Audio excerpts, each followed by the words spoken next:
On today's podcast, Dr. Po and we have spouses that we're going to be talking about on this call. I think in every relationship, there's one leader for different hats and roles. So for finances, in our cases, I think Dr. Po and I are definitely the champions or the leaders in that role. I can safely say that raising my kid and discipline and stuff, I definitely take a back seat there myself. What's one for another one for you guys that you're the leader or the follower? One area that I tend to lead in is major investment decisions, right? Like the overall financial arc, the overall financial strategy in our marriage. We definitely alternate in what we lead in. So she tends to lead in where we go on vacation, right? For example, I tend to lead in like what we have for dinner because I don't have a 9 to 5. And so I have that luxury to prepare home cooked meals. But so yeah, it depends. We figured out something that works for us. Yeah, there Yeah. has to be balance, which means that somebody's got to do it. And Yeah, another saying that kind of comes up in business partnerships, if both partners do the same thing, that's not a very good partnership. exactly. But yeah, digging How into the topic today, I think more specifically in terms of social connections and mm, relationships, it's yeah, sure, you can have it where you go off golfing with your buddies or your spouse has her lunch date friends. But a big part of it is the couple stays together and interacts, and also the family when you're starting to bring in the kids or even adult kids mm, as a unit.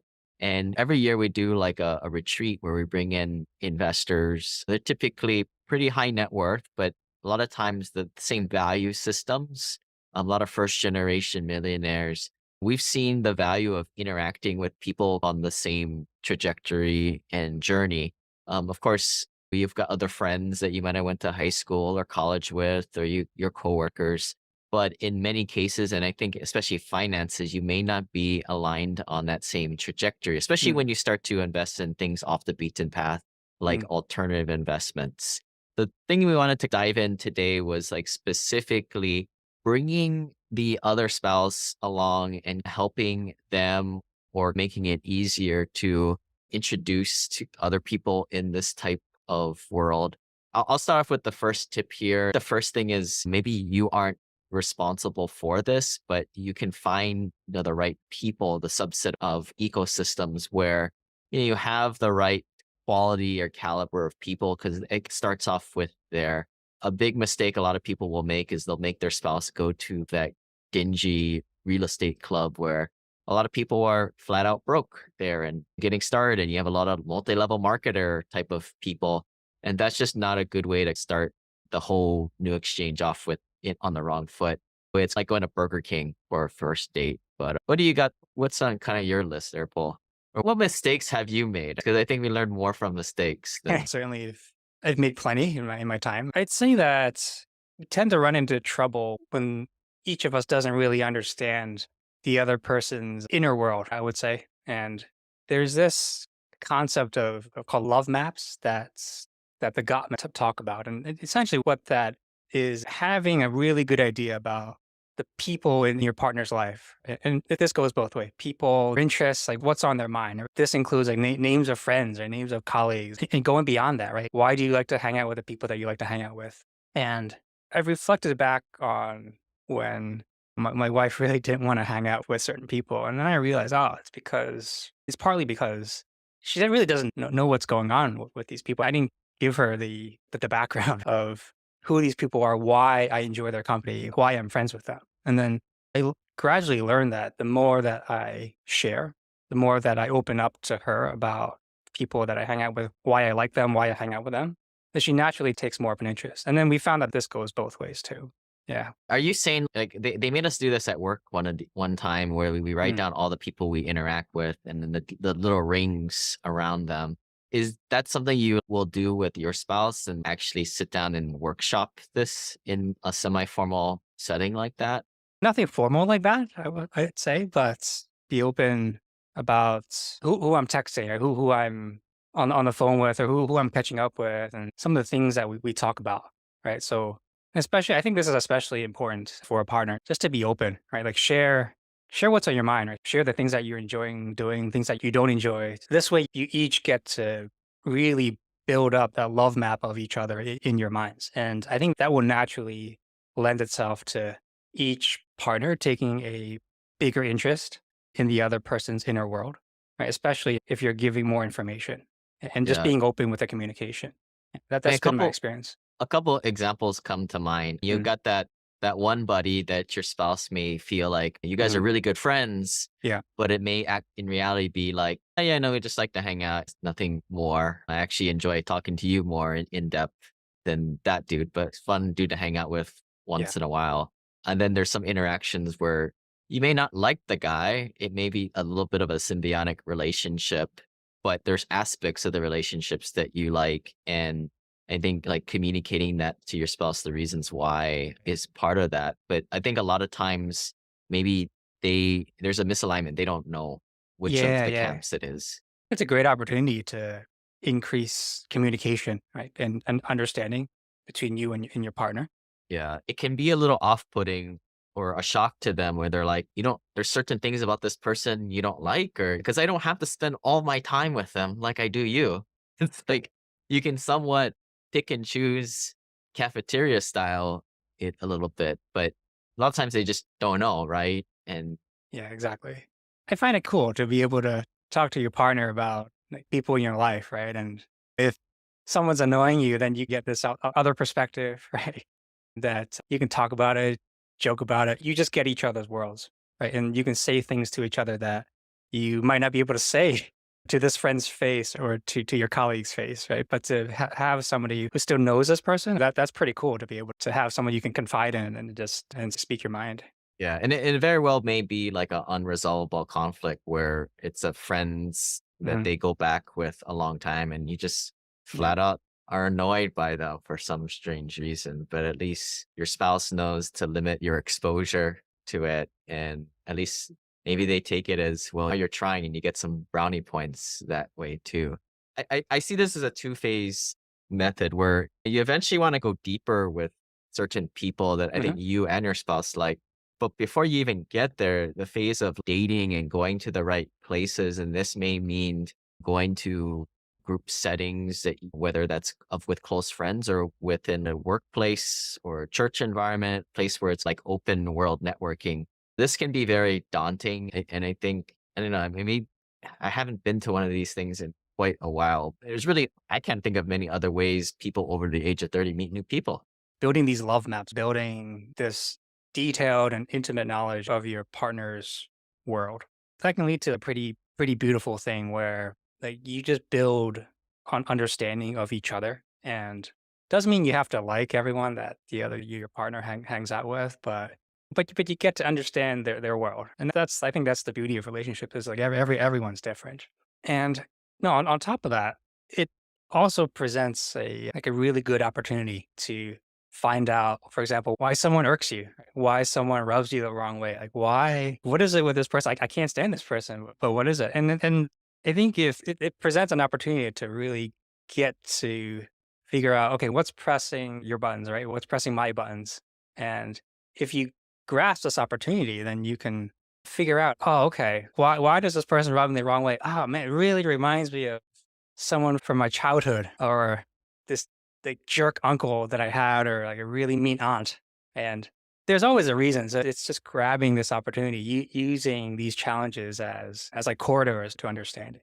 And see, approach it with the right mindset, then I think it can be a great opportunity to actually learn more about each other and what makes each other different. I mean, in a way, like the whole going out and interacting with people and then going through the process of the map, which you're saying Mhm. is a way of like stirring the pot a little bit and seeing what bubbling up to the surface. Exactly. In a way, very related. I'm actually me and my EO entrepreneurs organizations, a business mastermind. We're doing our annual retreat for the 7, 8 of our members in our little group.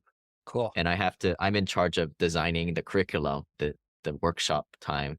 And one of the activities that Interesting. I chose was like a worksheet on fears and failures, I think. Yeah. In this respect, we have 60 minutes and it's a defined schedule and it's very structured.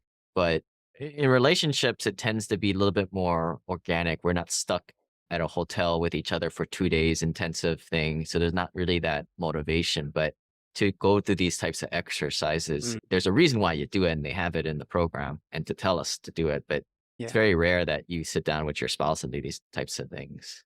I like that. Sounds what you're doing with your mastermind group here is it sounds like it's a very immersive experience. And if you're together like all day for 2 days in a hotel room, you're bound to go beneath the surface and get and stir up some deep stuff and get us deep conversations, right? That you probably wouldn't have with people if you only had like 30 minutes or an hour. So I think, yeah, Yeah. that sounds really cool.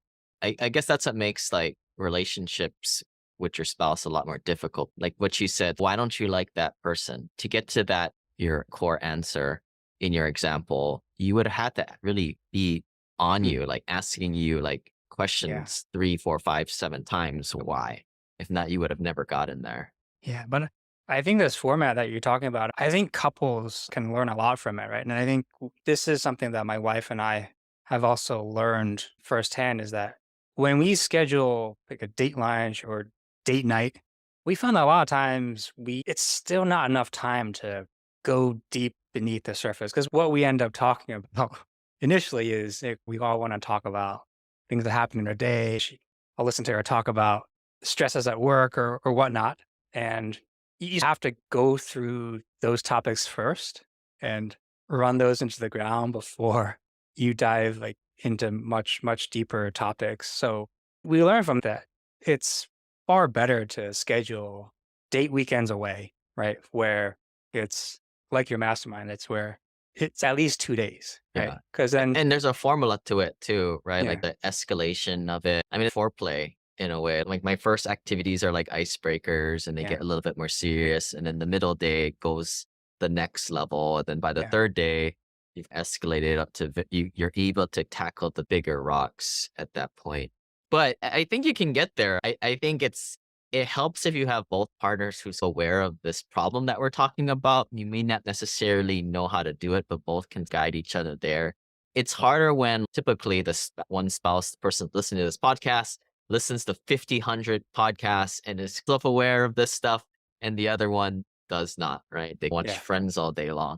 And that's maybe the case in this, and in other cases, the roles yeah, are switched. So it's not a fault to either one, but that's typically the case. And I think some people get upset that they're like, why do I have to be the leader in everything? Why do I have to be the person to go out and meet all these people and then bring them back for you to hang out with? But then again, it's that falls back on the whole, this is not a, if this is fair, you're going to be very unhappy. It's just somebody just has to right. take the leadership role in something like this. Yeah, and recognize that, like we were talking about in the beginning, is that in all the domains of our relationship, one person will naturally take a leadership role in something, and then the partner will take a leadership role in something else. So as long as it's, I think overall, as long as it's balanced, that's still healthy.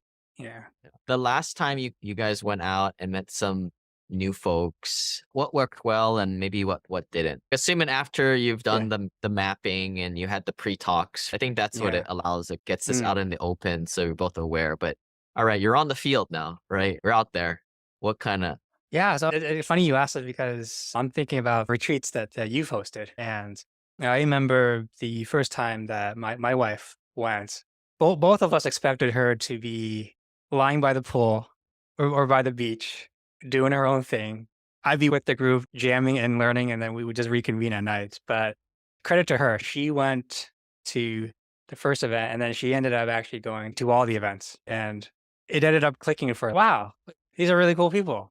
And I met other people that I have things in common with that I didn't even expect. So credit to her and then credit to you for hosting an event and also inviting other spouses to be there. typically you're the little bit more outgoing one, the catalyst. Did you like specifically connect her with certain people or was that something you were aware of or thinking of? I knew that she can be a little shy to start. I made sure to be next to her when we're at the happy hour, right? The first evening. So that way she doesn't feel like she's completely alone and there's really no one that she knows. And like definitely it's important to I think help the other person sort of get comfortable if they're a little bit on the shyer side. And then I remember by the next day, she already gotten naturally comfortable enough. We were splitting up into groups and then tag teaming. Yeah. That was a pretty cool thing to see. Yeah. And that's when the people who have gotten their team mechanics together as a couple, that's when things can really get diabolical Mm, and really good that you can divide and conquer a realm. yeah. Certain people you're able to go deeper with just from a sheer one to one basis, as opposed to whenever you get more than three, especially four people, the little group gets a little bit more surface level because there's just too Right. many people. It's just group dynamics. Yeah. But you just share numbers, you just meet and connect with more people. It definitely helps when I think both people in a relationship have some sort of shared future, right? Like a shared vision. And so in the case of my wife, I think we've made sure to like invest enough time figuring out what our shared like, compelling future is, right? Like we both want certain things, right? We both want to travel. We both want to enjoy time with each other and enjoy time with the family. We both want time freedom. That ranks very high. And so we'll talk about, hey, like what trip ideas do you want? What adventures do you want to do in the next year or two? And so with that as a backdrop, it really helps to give context to why is investing important? How does that help us as a team? And I think as long as there's that team component, then I think that really helps. It really gives motivation to both people because you're in it together. Yeah, or you at least know why you're going through this uncomfortable, somewhat painful thing of meeting new people, Yeah. and you have to get through it. Some mistakes I definitely see is, especially when you have a shyer part of the couple, do not leave them by themselves at the happy hour or let them Right. fend. I mean, sometimes I was actually that in past relationships, and I don't like that at all, especially when I don't know anybody. So that's a little bit of maybe self-awareness or of the more extroverted individual out of the group. Yeah. How does your wife feel about all this? Because I think of the two, she's definitely the more outgoing. Actually, we're at a we're at a big advantage, right? Mm, Like I'm usually the one that in these types of situations where we have investor retreats, I have the kind of the technical knowledge and the existing networks. yeah. In a way, she gets thrown into the deep end, but Mm, socially, she enjoys that. So I'm yeah. lucky in a way. I think more time and attention needs to be put with the people who, not to say it's bad or anything, but who can't really swim too well or right off the bat. They need some Yeah. help there. And that's just, I think it can be taken as I'm not good or I'm not adequate, Mm, but that's just how people are. Some people are really better at that more introverted one to one. And I think that kind of transitions well to like you can be really good at meeting everybody at the party and big setting.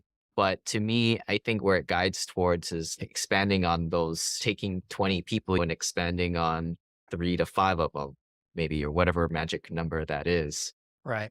And so, maybe what were some of the things that you guys have done there to take some good work that you guys did, get out of your comfort zone, but capitalize it? She enjoyed it a lot more than she expected, and so that's why whenever she has a chance, she keeps coming out, right? She doesn't miss these when she has a chance to go. And she's actually thanked me for actually helping to, like, guide her out of her comfort zone because she does tend to be more introverted, but she has definitely seen the benefits of meeting new people, right? Expanding her horizons, and you do a great job of breaking up all the folks at your retreats into small groups, right? And then rotating them around so that organically it creates the chance to have these deeper conversations, right? As you go along on the weekend. So that's something that she's definitely benefited from. And then because she's come out to these retreats and come out with me to meet my other social or friend circles, and I do the same with her, right? Because this is how it goes. You just tend to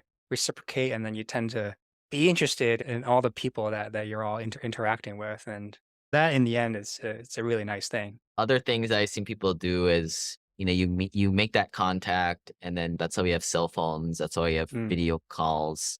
It may seem a little awkward, just making the contact once a year, once every other year, or maybe monthly or mm, quarterly, whatever. People are busy, but I think you hear from pretty much everybody. Yeah, especially when you're in your 30s, 40s, and 50s. Yeah, I just don't see my friends that I used to have mm, anymore. All right, well, do something about it. yeah, Set those calls up. The new people you do meet are, in theory, more mm, aligned on your trajectory. yeah, So it would make sense to take those interactions further. If you're physically not around, maybe try and make a point to go visit, and Mm, that can be a fun adventure. People come into contact by chance. Why not yeah. go spend and do a little bit of a side vacation and visit them and see where that goes?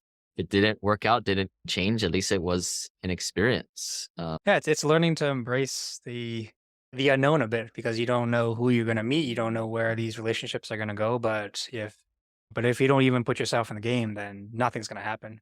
But and the worst thing is, hey, you make conversation with some people, and what's the worst that could happen, right? But I think also too, yeah, you can have a great time, you can have a great weekend with people, had a great conversation, but if you don't expand on that opening and take Yeah. it from there, that's a lost opportunity. In a Mm, way, it's wasted resources. yeah, And absolutely. I, I think is one thing that people value, and the premise behind the whole podcast here is one of the currency of the wealthy is social relationships with the right people and more of those individual relationships than, yeah, I know 30 people that I go to work with and we're all good friends. And that if that's you, that's fine. But I think most people would be a little bit more slighted towards a smaller community of stronger connections than a lot of smaller ones. Yeah, I couldn't have said it any better, right? The whole mantra of your network is your net worth, and the idea that the quality of your life really is dependent upon the quality of your relationships. I was talking to a friend, not going to say who they are, but they're making a statement about their kid. She's the kid that knows everybody on the playground, and she can bounce around. But we uncle teases her. Who's your friend? Which one is your two best friends? You got everybody here as your friend. You got nobody. Of course, I'm just being a jerk to them, right? But in a way, some people are really good at bouncing Mm, around the room, and that's where like an extrovert, they're great at that, but they can't necessarily create those stronger, more intimate right, right. relationships. Not to say that one is better than the other, depends on what you want. But I think there needs to be some consciousness. If you go to certain events, you have to open and then you have to interact, but then I think lead to that goal in mind, which could be I'm looking for a few guys to really connect on this level on this topic, or Yeah. some people to see a couple times a year, visit. What is your end goal? Yeah, exactly. And I think what you just said, it reminds me of that idea that you have to master small talk before you can get to the big talk. And so small talk I know is uncomfortable for a lot of introverts. I hate Yeah. that stuff. Yeah, but it's necessary because you need that in the beginning, right? Before you can even get yourself a chance to Yeah. have a deeper conversation, these big talks with You mean people. you and I can't just play video games on Twitch or like comment each other's YouTube channels or talk on Discord for 50 messages? That's how people do it these Yeah, days. yeah, And it's very valid. There's really heart touching videos on YouTube where these gamers, they'll play with each other and never meet and they finally meet and like just best friends. But yeah, unfortunately, most times it doesn't work out like that. You right. can't work on those. Yeah. But yeah, with that, I don't know anything else comes to mind. We went bounced around a little bit on this one, but I think the whole goal of today's podcast was that you're going out into a different environment, Yeah. meeting some other people. How can you maximize that? And but anything else to finish Yeah, this one I off? think we touched on a lot of good things, right? To what you just said, and also seeing all this as an opportunity to learn about more about your partner, learn more about yourself. Right? Whenever there's any sort of like a roadblock or obstacle or challenge, it's just embracing that mindset that hey, this is an opportunity to actually learn more about why the other person feels this way or why I feel this way. And if you grasp that opportunity, then you can get a much deeper understanding of yourself and your partner, which is a pretty cool thing. But yeah, we'll wrap up this podcast. If you guys have any other topic suggestions, or more specifically, you have a particular issue Mm. or underlying kind of parking lot issue, email it over or type your comment in below. I guess that wouldn't be super anonymous. We'll allow you guys to ask for your friend so that it is, but we'll try and add it to the list, and hopefully you guys will see it on a future podcast.